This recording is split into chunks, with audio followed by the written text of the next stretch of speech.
That is, you can start with the Vedic conception of the universe. And, of course, in the Vedic conception, the universe is created by the Supreme Being, by Krishna.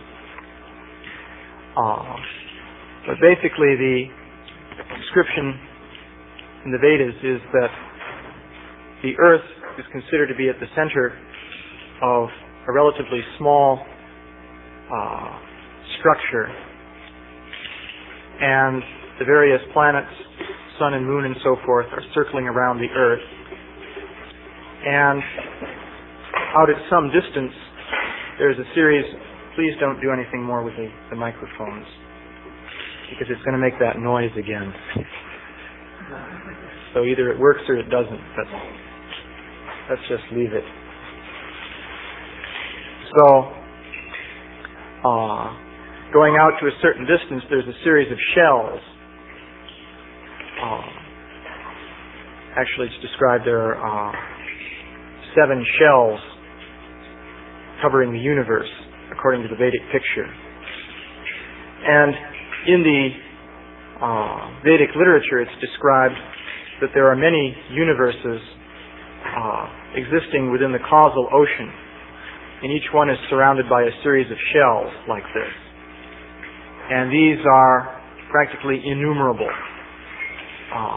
There are various descriptions given. For example, they're compared to bubbles of foam within the ocean. You can just imagine how many bubbles of foam there are in the ocean. Or they're compared to the mustard seeds in a barrel of mustard seeds, and so on. Well, in other parts of the world, this same conception existed. So, in the ancient Mediterranean area, where the Greek and Roman civilizations and so on existed, people also had practically the same conception of the universe. As far as I'm aware, the idea of many universes floating within a causal ocean was not described outside of India, although maybe people did have that idea, but it just hasn't come down to us so prominently. But the ancient Greeks, for example, also had the idea of a universe which was contained within a shell. The Earth was at the center, and the different planets were moving around the Earth. So that conception was there. Now, in the Vedic literature, there's one basic description of the universe, which in the books we have is presented mainly in the 5th canto. And that describes a number of unique features, such as a universal mountain, which we call Mount Sumeru, and so on. You also find that in very ancient times, people in many parts of the world had this idea of Mount Meru. For example, the Greeks had this idea. They called it Mount Olympus. And by the time we come to the Greek civilization, they had placed it in Greece, a sort of parochial viewpoint. But the Greeks were fond of Greece, so they wanted everything to be there. So their Mount Olympus, though, really corresponds to Mount Meru, because it's a mountain on top of which the gods are dwelling. Zeus and so on lived on top of Olympus.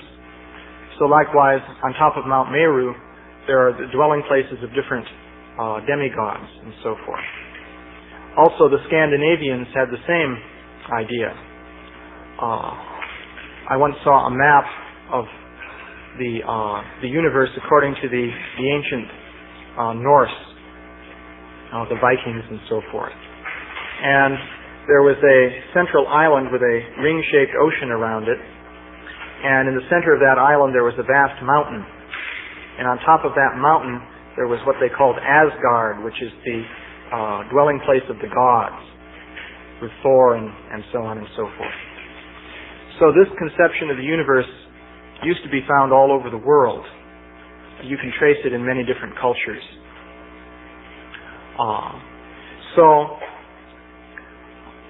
That's one conception which was existing in ancient times, but also in ancient times there's existing the conception of the earth as a globe and the planets as moving around the earth in different orbits.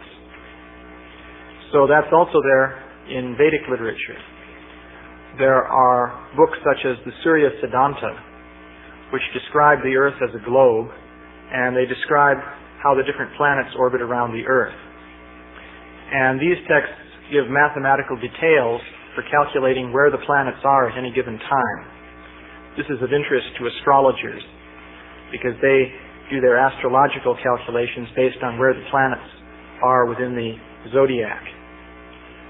So these scriptures also provide rules for calculating when eclipses of the sun and moon take place. And you can do more sophisticated things. You can calculate when the sun and the moon will be at 90 degrees from one another and different things like this. So the relationship between the fifth canto type description of the universe and these descriptions of the earth as a globe with the planets going around is the whole subject of discussion, which I can also get into. But just to give a short historical summary of what happened. As I was saying, in the ancient world, the Greeks had the same basic idea. Then, after the Greeks came the Romans, who didn't really do much in the way of astronomical investigation. They were mainly interested in politics. And then, of course, the Roman Empire collapsed, and in the Middle Ages, nobody did very much because they all became Christians. And so they weren't actually very much interested in things such as astronomy.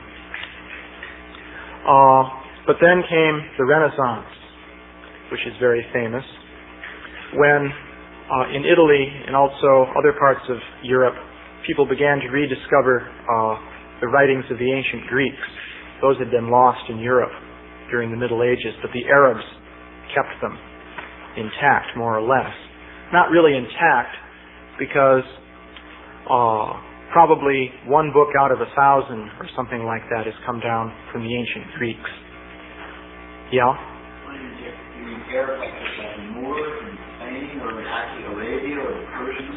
Yes, the whole group, because starting with the Mohammedan conquest, the Arabian civilization extended all the way from the Sind province of India in the east to southern Spain. In fact, they actually went up as far as southern France for a while. So there were different groups, such as Moors and so forth, but they were all basically, for example, their basic language was Arabic, and of course they were all Muslims. So they had a unified culture over that vast area for quite a long time. And they kept alive the Greek culture. There are various Arabs who learned Greek and who read Plato and so on at a time when in Europe nobody was doing this. So, in the beginning of the Renaissance period, Copernicus revived the idea that the sun is the center of the universe and the planets are orbiting around the sun. There was a Greek named Aristarchus of Samos who had speculated about that in the period of Greek civilization. So, initially, all Copernicus did was shift the location of the sun, but everything else remained the same. The universe was still covered with a shell, and everything was still very close. But then, people began to consider that, well, if the planets are moving around the sun, then the fixed stars must be very far away, or else we'd see parallax. Now, when surveyors measure the distance, say, of a distant object, like the peak of a mountain, what they do is they stand in one place and measure the angle to that mountain, say, from north. And then they move over to another place and measure the angle from north. And they know the distance that they moved. So now they have one side of a triangle and two angles, so they can determine the other side. and that gives them the distance. That's called triangulation. So the change in angle when you move is called parallax. So if the Earth is on this side of the Sun at one time, and half a year later it's on the other side, then it's moved by quite a large distance. So if a star is over here, you should be able to measure how far away it is by measuring parallax. The same method. But when they made measurements like this, they'd see no change in the angle whatsoever. So this was taken to mean that the stars were very far away. Now another explanation might be that the Earth isn't moving. That's why you don't see a change.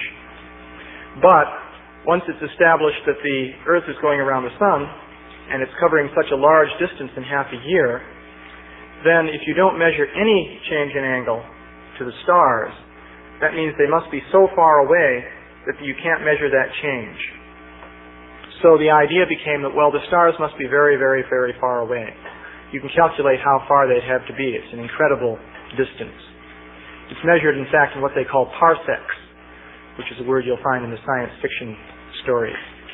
A parsec, in fact, is the distance at which something would have to be so that the angular change in half a year that you would measure would be 1 second of arc. So that's several light years, in fact. So the universe became very large, and this immediately created problems because in the old system of thought, people would of course ask, well, what's beyond the shells of the universe? Well, the answer would be heaven.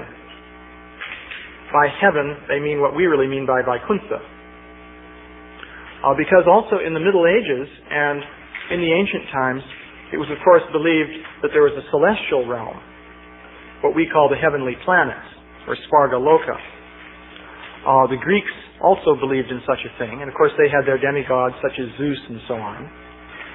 Aristotle, for example, taught that there's one kind of matter that exists on the earth, which is gross corruptible matter. It has the characteristic of decay and so forth. But once you get beyond the moon, the matter that makes up the universe is of a different character. It's what you could call celestial matter. And it doesn't have the property of decay. Everything beyond the level of the moon is perfect and eternally existing.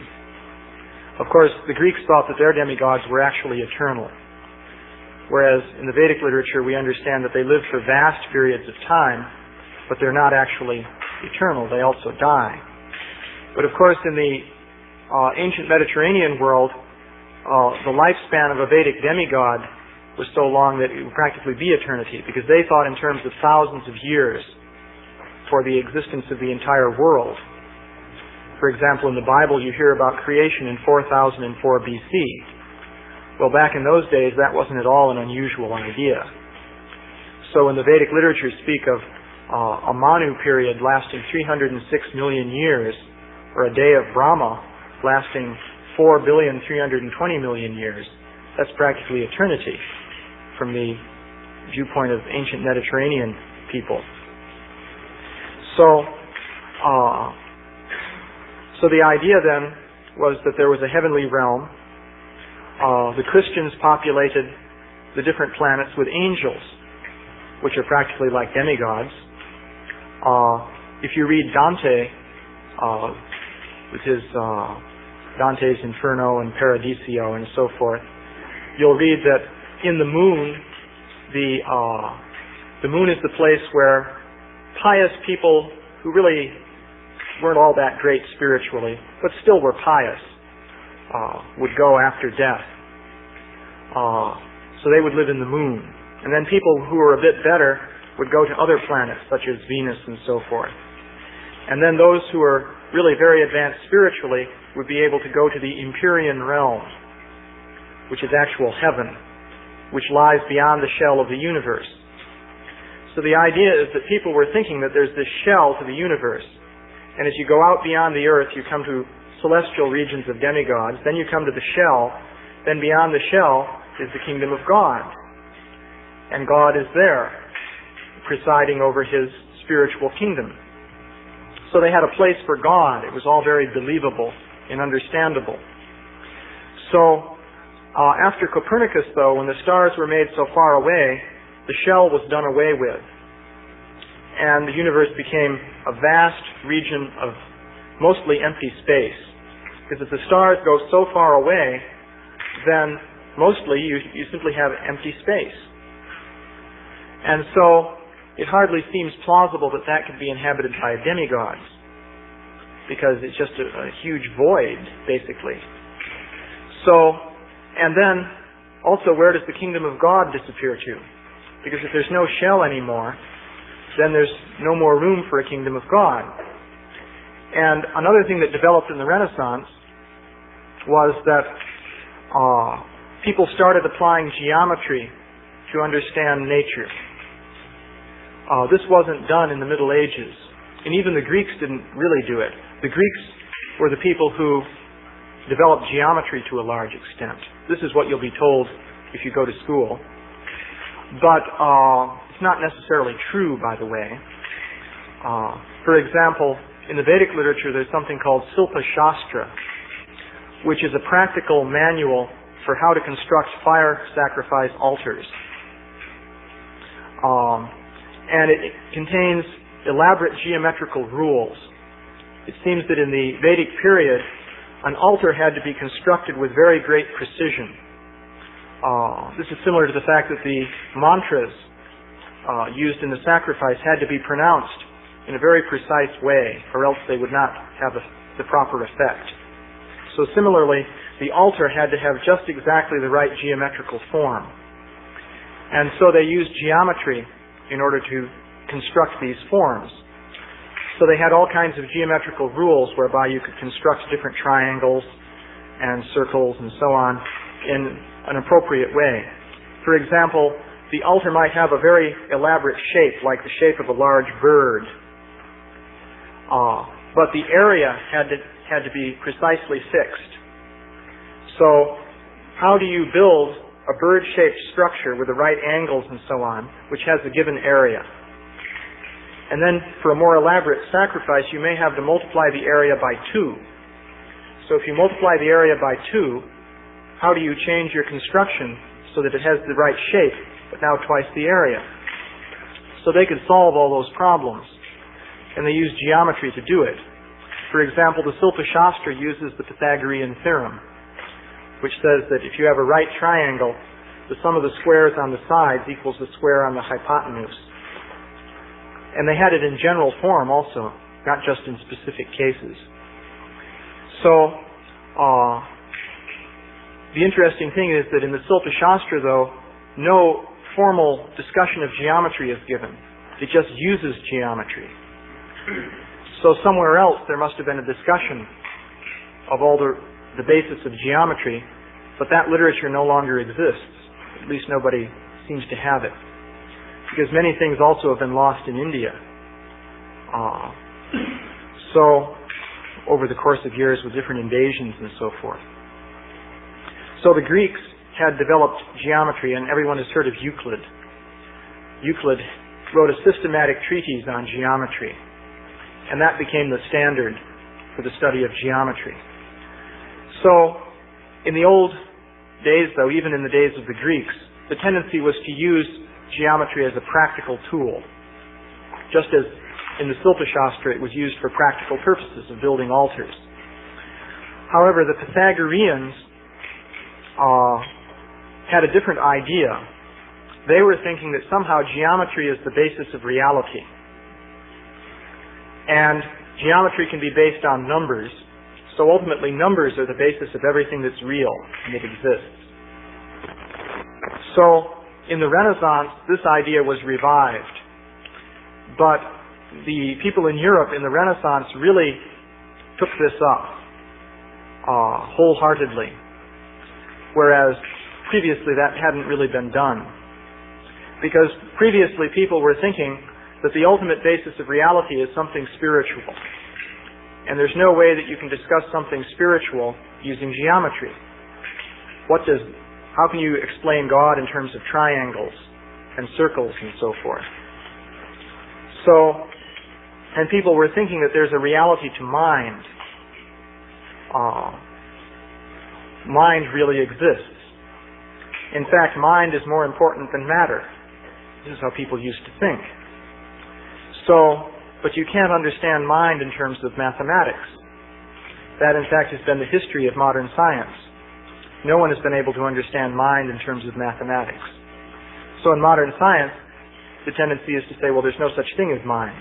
It doesn't exist. So this idea of explaining everything in terms of mathematics became established. So then Euclidean geometry became the model for the universe. So in Euclidean geometry, there's space that goes to infinity. There's no limit to it. It's simply infinite. And you can imagine little stars scattered throughout space, going out to infinity. So this became the picture which developed. So this leaves no room at all for God as a personal being ruling a kingdom somewhere. Because where are you going to put God? If reality consists just of Euclidean space going out to infinity with no limit, then there's no place for God.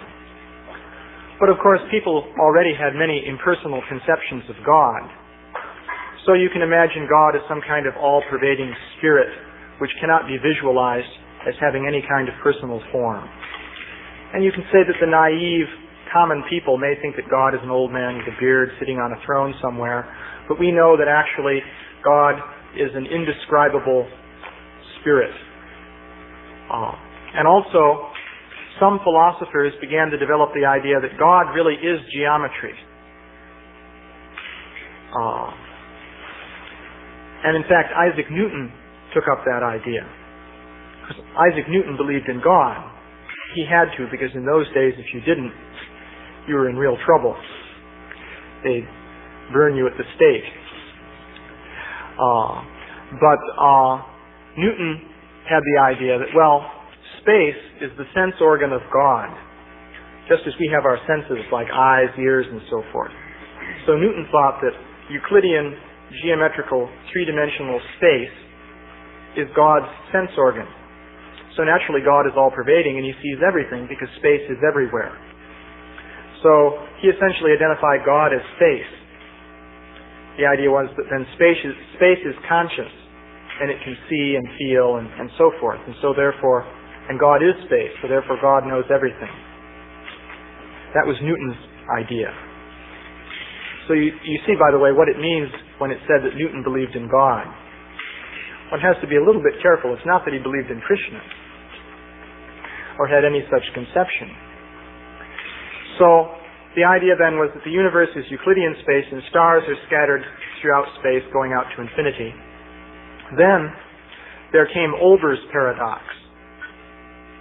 And Olber's paradox, and by the way, in this picture, the solar system with the Earth and so on is totally insignificant. It's just like a speck in a vast void. So this led to a very materialistic picture of things. Then came Newton, who gave mathematical formulas saying how the planets move. And this eliminated the need for an intelligent being to be controlling the planets, because it should also be pointed out that in the Middle Ages, the people were thinking that the planets were guided by angels. Even Kepler, the astronomer, had the idea that there was an angel behind each planet, or sort of within the planet, and that angel was moving the planet. Well, of course, that corresponds exactly to the Vedic idea, because according to the Vedic conception, there are planetary demigods. That is, the graha, or planet, in the Vedic conception, is really the demigod. For example, in the description of the churning of the milk ocean, we find the sun and the moon sitting down together to drink this nectar. And then Rahu sits down next to them because he wants to drink it too. And so on. So the planets were regarded actually as personalities. And also there's a personality of the earth, namely Bhumi. So that idea was also there in ancient times in Europe, and even Kepler still believed that. But after Newton, that whole idea was regarded as, of course, being totally outmoded and ridiculous, a product of past superstition. So there were no more angels moving the planets. So the solar system became a tiny little mechanical clockwork in which planets were spinning around the sun, but this was just a speck in an infinite void, populated by other similar specks, in which you might also have planets circling around other stars and so forth. And by the way, when the stars were moved so far away, that's when they became suns. This is a distinction between the Vedic and the modern Western picture of things. In the Vedic literature, it is not said that the stars are like individual suns. They're more like planets reflecting light. But if the stars are so far away, as the people were now believing, then they have to be very bright so that they can be bright enough for us to see them. That means they have to be suns. And if they're also suns, then they can have planets and so on, and the whole realm of science fiction then is opened up. So, but then some people came up with what is called Olber's paradox. And that is that if you have stars scattered through space going out to infinity, you take a shell of radius r, the surface goes up as 4 pi r squared. The intensity of light from one star goes down inversely with the square of the distance.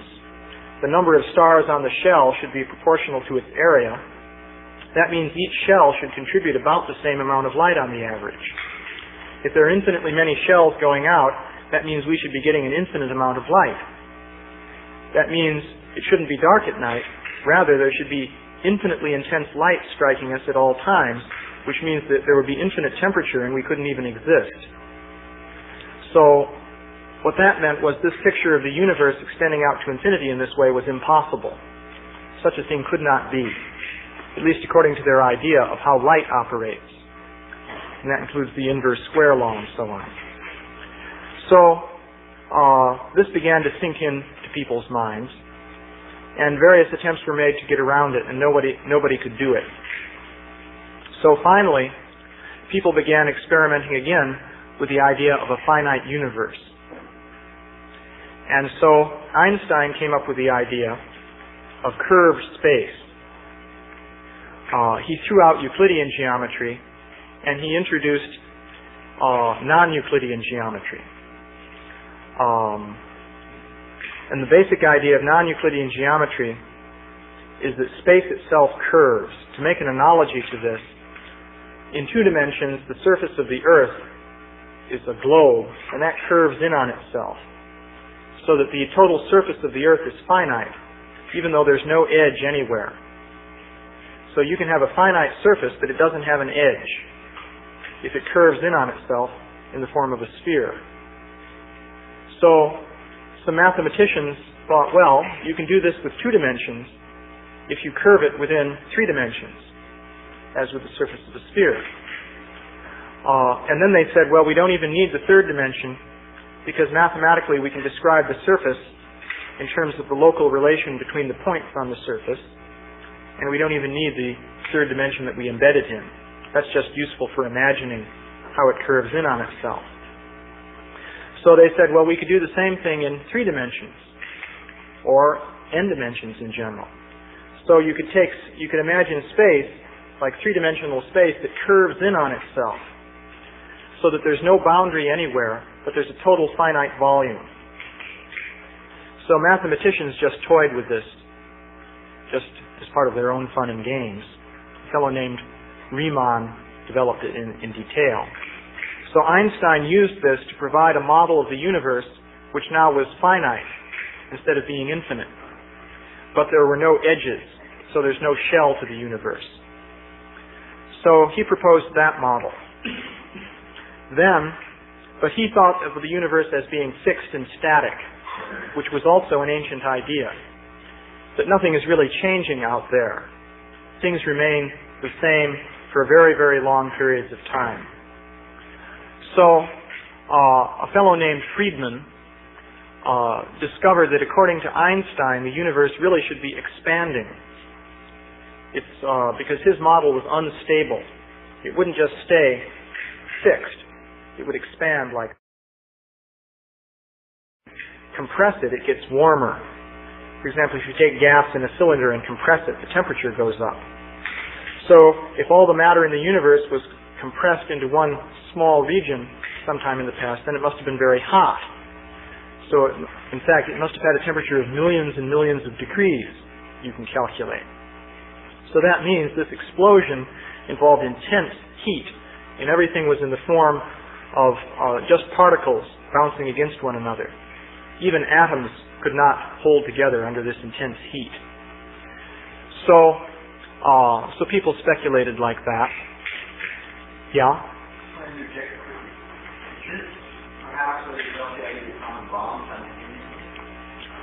Well,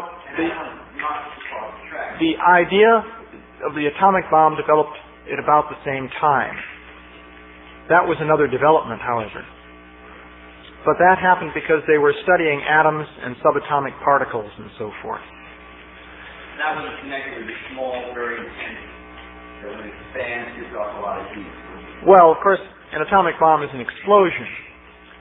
But there the idea is that you're releasing energy which is already stored up in the matter. And when the energy is released, the thing explodes. But the Big Bang was a different kind of explosion. Because in Einstein's theory, you see, another thing about the situation is that as you go back, the contraction going backwards in time proceeds right down to a point. Mathematically, this is what happens in Einstein's scheme. It's not that you go down to something very small, and that's the starting situation. But actually, you go right down to a point. Which means now going forwards in time, you start with a point, and the universe has to come out of a point. Now, this immediately is a problem with this whole theory, because starting with a point, why do you ever have anything but a point? Why should a point create a universe? After all, supposedly there are lots of points around. Here's a point. Here's another one. So why doesn't that generate a universe? So no one can explain why a point should generate a universe. So in the early days of the Big Bang theory, the customary response was to say, well, now we have gone beyond the realm of science and entered the realm of metaphysics. Or scientists would just say, well, I won't speculate about that. That's a common answer. Which is a little ironic because they've been speculating like anything to come up with this whole theory. And then when there's a problem with it, they say, I do not indulge in speculation about such topics. So, back in the 30s or thereabouts, that was the standard answer that they would give. So, and also in those days there was a competing theory known as the steady state theory. This is an amusing theory. According to this one, the universe is infinite and expanding.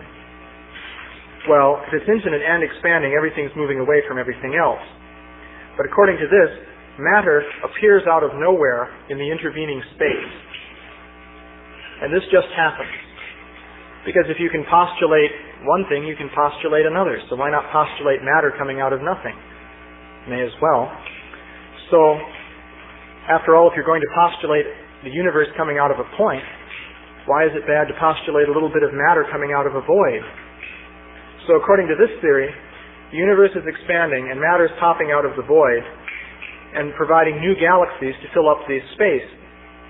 And it all balances out so that the thing is in a steady state. As the galaxies get further apart, new galaxies appear.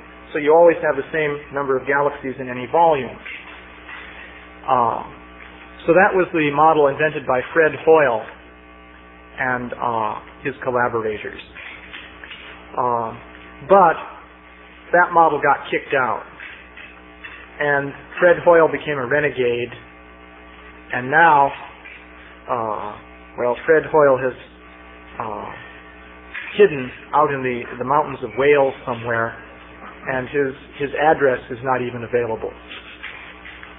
But then that's because of other infractions that he committed in the scientific realm. So practically they tarred and feathered him and drove him out. In England, traditionally, whenever anybody became a renegade, he'd hide out in the mountains of Wales somewhere. People used to do that to avoid being burnt at the stake, in fact. But so Fred Hoyle's hiding out. Of course, he committed other crimes. Fred Hoyle finally became a creationist. He argued that God created everything. And for a scientist to do that is the ultimate heresy. And then even worse, he did things like argue that interstellar space is full of things like bacteria, which was considered to be a very bizarre thing for a scientist to propose. And then he even went so far as to give evidence for it, which was almost worse. So, if you mention the name of Fred Hoyle to a scientist these days, he'll immediately start cursing, because everybody's learned the word on Hoyle. So, the steady state theory is out. So, the Big Bang theory was considered to be somewhat speculative, though, up until a few years ago. And a few years back, it seems that some scientists named Penzias and Wilson, who worked for Bell Labs, were directing a radio telescope to various directions in the sky, and they picked up this dim hissing sound, meaning that radiation was coming in at a certain wavelength. And they couldn't figure out what the source of it was, because it was of the same intensity in every direction. So it didn't seem to come from any obvious stars or planets or galaxies or anything like that. And originally they thought their equipment may be just producing the hiss, but they checked all the equipment and nothing seemed to be wrong. So then some other people said, well, if the universe began with a Big Bang and there was intense heat in the beginning, then there was intense radiation propagating in all directions. So as the universe expanded, this radiation gradually became dimmer and dimmer. It's just like when an explosion goes off. First you see this burst of light, and then it fades out. So the idea was there must have been this radiation that over all these years since the original explosion has been fading out.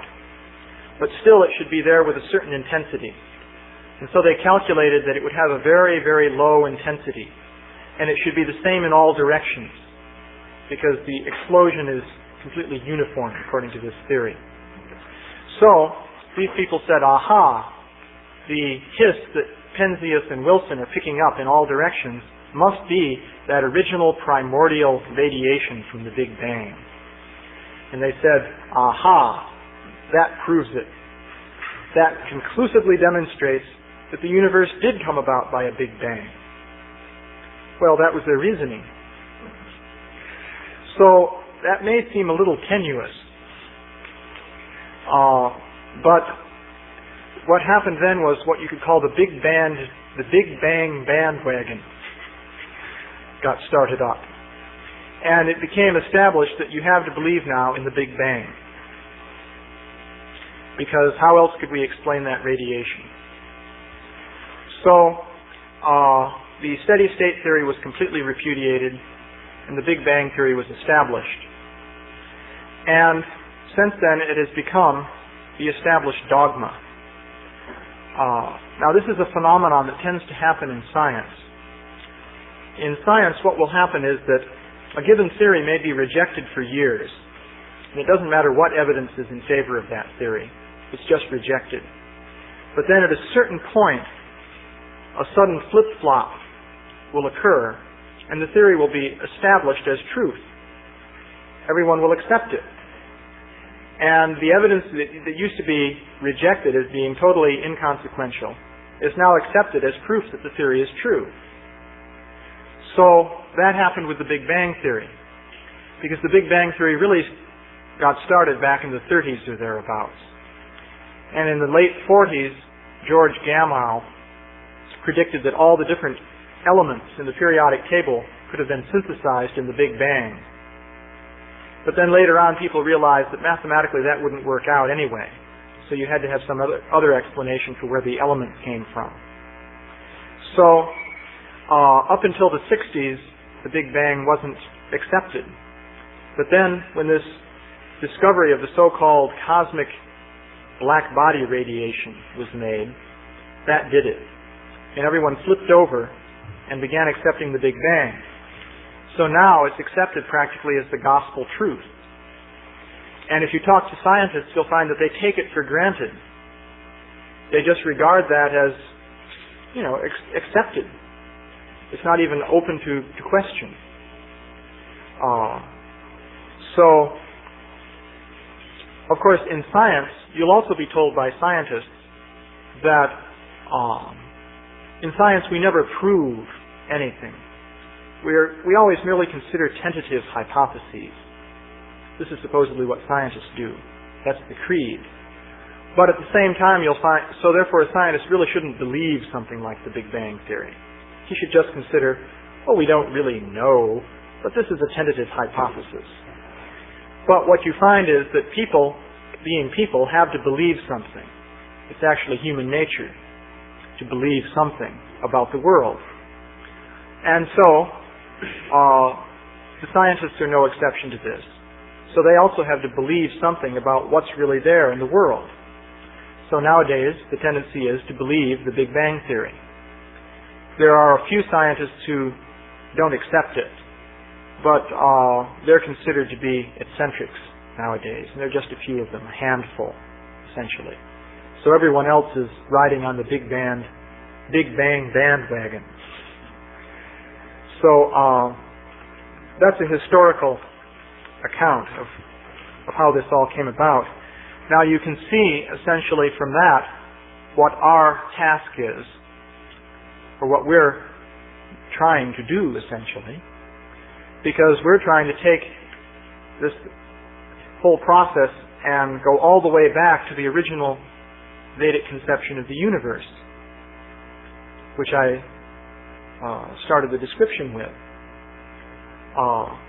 So, essentially, that's like reversing the whole course of history as it's taken place over the last 300 years or more.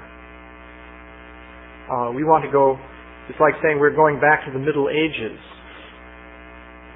So people will tend to think that that is the most ignorant and backwards and completely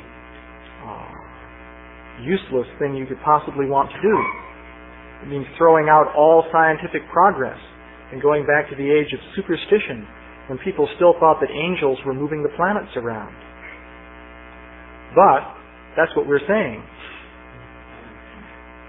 So you can see the task which we're confronting. And of course we actually have to confront it. Basically our tendency is to really not discuss these things. But there's no way around it if we want to solidly establish Krishna consciousness. And Śrīla Prabhupāda was of course very well aware of this. And that's why he wanted the Bhaktivedanta Institute to carry out this program.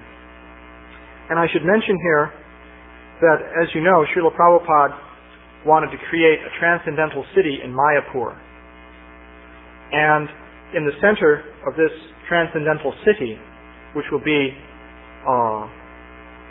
one of the wonders of the world and will attract the attention of people all over the world, in the center of this city there's supposed to be a huge temple called the Temple of Understanding.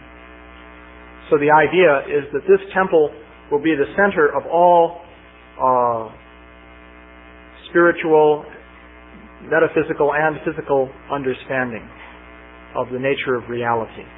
And all the different creeds and conflicting views that people have can be reconciled by the Vedic understanding which will be presented in this Mayapur center. And in the middle of that temple, Śrīla Prabhupāda wanted a model of the universe according to the Vedic description. That means that this model of the universe will be the very center of attention for the entire world. That means that Śrīla Prabhupāda was putting a model of the universe according to the 5th canto at the center of the preaching effort of the Krishna consciousness movement.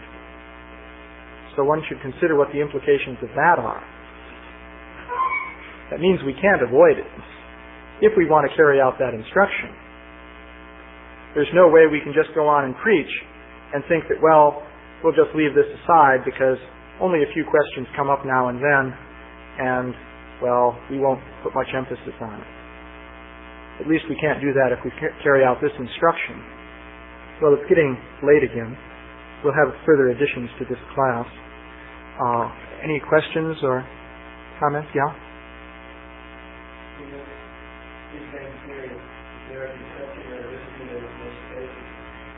Yeah, that's an important point. In Einstein's conception, space curves in on itself. So what is outside of the curve? Well, nothing. It's not even imaginable. All of space is just this closed, curved continuum. And there's no outside. You can't even get outside, because wherever you go, you just go around the curved continuum. There's no way out, and there's no outside. So all of space is this closed continuum. And as you go back and back, it gets smaller and smaller. And when you go right back to the initial point, there's no more space. That means nothing exists. It's not that there's a void, and a point in the void explodes and fills up the void with the universe. That's not the conception. The conception is that there's nothing. Literally nothing. Not even space. So that's the conception in the Big Bang Theory. Yeah?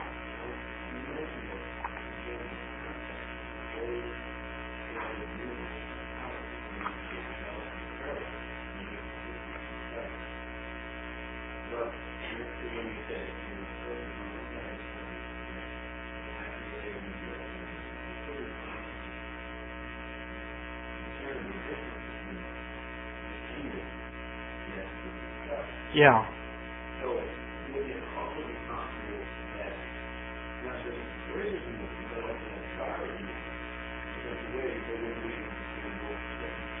Yeah, but you can see what that means. That means as the Earth is going around like this, in its orbit, all the stars have to be going along like that too. That's a pretty implausible picture of things. Why would they be doing that? Moving just in the same way that the Earth moves. So, no one ever seriously proposed that as an explanation. Of course, there's another way of looking at that, by the way. If, as the Earth goes around in a circle, all the stars are going around in a circle too, that means, in effect, all of reality is going around in the same circle, so why not just say that that's standing still, including the Earth, and the Sun is going around the Earth instead? If you see what I mean. Because you're saying the Sun is standing still, and so to speak, the whole universe is executing a circular movement like this.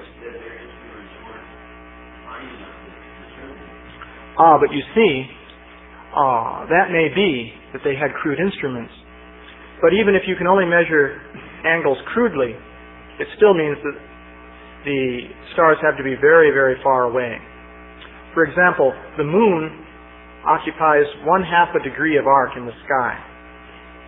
And we know how large the moon looks when it first comes up over the horizon. This was observed last night. So that's 1/2 a degree.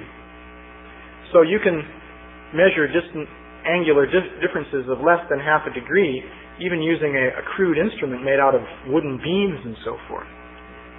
For example, Tycho Brahe, the Danish astronomer, built very large devices in which a wooden beam moves on a hinge, and you sight along a line at a star using the eye. And then you have a calibrated arrangement of like a protractor in which you measure the angles. So he used this method of measuring angles to things.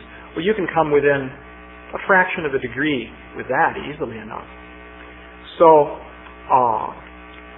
if there's no movement of that size, still the stars have to be very far away, because the distance traveled by the Earth in half a year is twice the distance to the Sun, and that's a very large distance. So, it means the stars have to be many, many times that distance in order for the triangle with that as the base to have such a fine point. So, yeah?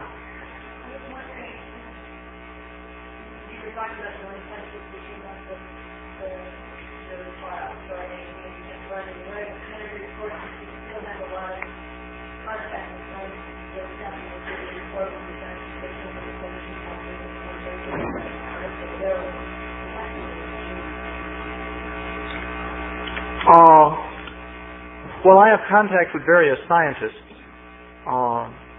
Basically, what I'm trying to present to them, though, is simply the more fundamental point that life is not material. And that consciousness is a non-physical reality which can influence what matter is doing. And also provide for the idea of the supersoul. That is, two kinds of consciousness, individual consciousness and the supreme consciousness. So these are very basic points. I haven't tried to discuss cosmology with the scientists yet. In order to do that successfully, we have to establish a much more solid foundation than we have right now. We have certain basic points that we can make. But essentially, you see, in this magazine, all we do is criticize the basic Big Bang model. Now notice what we're doing. They say the Big Bang occurred billions of years ago, about 20 billion to be exact, or 16 billion. They change it all the time. And they're talking, and it involves observing things at very large distances, going out to, well, they'll say 10 billion light years for quasars and things like that. So we're criticizing them at that level of speculation and saying, well, really, this is pretty much baseless. Just see how they're speculating in various ways and look at the different contradictions here. What need is there really to accept this? That's one basic point we make there, because Śrīla Prabhupāda wanted us to refute their speculative arguments and show that it's all just speculation. So we're starting with the most speculative things that they're saying. Now, another thing you might discuss is the argument that the stars are really so far away. But that's coming much closer to home. And another thing you might discuss is the heliocentric theory itself, how the sun and the moon are operating and so on. And then going even further, you can come to the point of discussing Mount Meru and questions like that. So, with each step you take in that direction, what you're saying becomes more and more unbelievable to a person with scientific background. So we have to establish a more and more solid presentation. Actually, many things can be done to establish this. It's not that it's a hopeless thing. Now, we took one step in that direction in this article, although it's not pointed out explicitly why we took this step. Nonetheless, in setting up this magazine, we're planning for the future. So we discussed such things as the fact that in the quantum theory, one interpretation of quantum mechanics is that there are multiple parallel universes that are invisible to us. That's what this diagram shows here. The runner splits into multiple runners in multiple universes, and they all have different histories. Some scientists are seriously proposing such a thing in the quantum theory. So we're pointing out that they're seriously talking about the idea that there can be whole realities with people and so on and so forth that are coexisting with us and we can't see them. And they also make that point in a different way with their idea of missing mass. We illustrate here the concept that the galaxies that we see represent only a fraction of the mass of the universe, and there's a vast realm of mass, maybe 99% of it, which we can't see or detect in any way. There are reasons why they propose such a thing. So lately, they've been talking about that at great length. So that's another indication of how they're thinking that it's possible that there can be invisible worlds, which we can't pick up with our senses. They're even speculating that in this invisible matter, the matter could also be organized in the form of planets and living beings and so on. What is the point here? What we want to argue is the basic point is the scientists themselves are considering the possibility that there could be invisible realms in which things are going on that we can't see. Well, in the Vedic literature, that is the very thing that is described in great detail. We certainly can't see Mount Meru. We can't see the ocean of milk. We don't even know where you would look. Say you go to Mount Palomar, and you have an opportunity to use their telescope there for a few hours. Let's say you want to see Mount Meru. Which way do you point the telescope? Do you have any hope of seeing it that way? It's absolutely out of the question. So, actually, this Mount Meru is supersensual, you could say.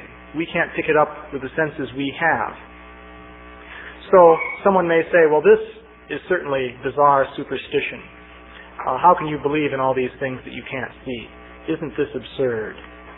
But we wanted to make the point here that the scientists themselves are proposing such things.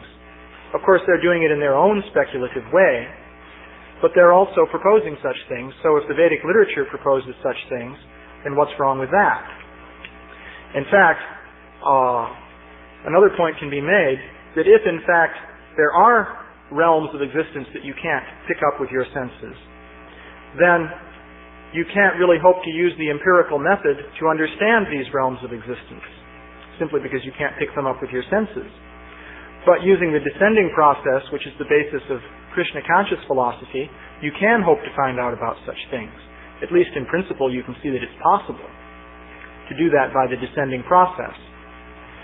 So, this idea of invisible realms of existence fits in with our basic picture of things, and not with the scientist's picture. So that's one basic point we wanted to make here. And I should point out another thing that can be done with the, as far as this whole subject is concerned, is examining various empirical things that don't fit their theories. And there are many things like that that actually are observed. So I'd better end there. John, all glories to Śrīla Prabhupāda.